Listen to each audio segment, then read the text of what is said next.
പരാതി കൊടുത്തിട്ടുണ്ട്. ആ പരാതിയെക്കുറിച്ച് അന്വേഷിക്കാനായിട്ട് അന്വേഷണത്തിൻ്റെ ഭാഗമായിട്ട് ഇവിടെ വന്നത്. എന്നെ അറസ്റ്റ് ചെയ്തിട്ടൊന്നുമില്ല. ആ പരാതിയുടെ ബാക്കി ഭാഗം അന്വേഷിക്കുന്നതിന് നാളെ ഇവിടെ വരും.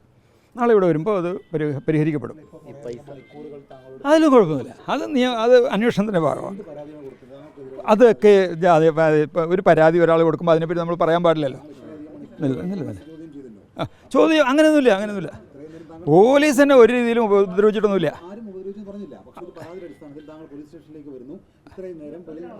ഞാൻ നിയമത്തിന് വിധേയനായ ആളാണ്.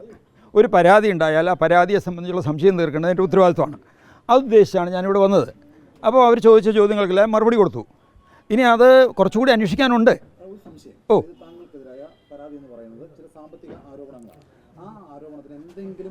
100% തെറ്റായ ആരോപണമാണ്. 100% കള്ളപ്പരാതിയാണ്. 1% പോലും സത്യമില്ല. അത് ഞാൻ പിന്നീട് ആലോചിക്കുന്നതാണ്. ഇപ്പം ഞാൻ പറയുന്നില്ല. നാളെ കഴിഞ്ഞതിന് ശേഷം ഇല്ല ഒന്നുമില്ല.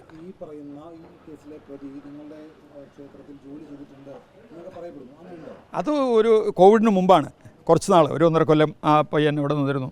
അതിനാവശ്യമായ പ്രതിഫലം എല്ലാം കൊടുത്തിരുന്നു. ഇതുമായിട്ട് ഒരു ബന്ധമില്ല.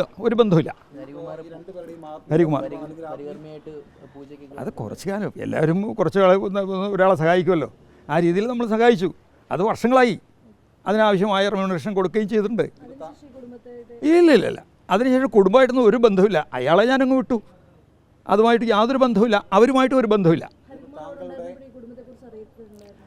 ഇപ്പോൾ ഒരാൾ നമ്മുടെ കൂടെ ജോലി ചെയ്യുമ്പോൾ അവരുടെ ഫാമിലിയുള്ള വേണ്ടപ്പെട്ടവർ ബന്ധപ്പെടുമല്ലോ. അല്ല, ആ തരത്തിലുള്ള ഒരു ബന്ധമല്ല. അത് വേറെ തരത്തിലുള്ള ബന്ധമില്ല. പറഞ്ഞു ബാക്കി നാളെ ഏതാ? ഇല്ല. ഞാൻ ആരുടെയും ആത്മീയ ഗുരുവൊന്നുമല്ല. അങ്ങനെ കണക്കാക്കരുത്. ഞാൻ വേറും ഒരു ജ്യോത്സ്യനാണ്. ആരുടെയും ആത്മീയ ഗുരുവൊന്നുമല്ല. അതൊക്കെ നിങ്ങൾ പറഞ്ഞുണ്ടായിക്കോളും. ശരി.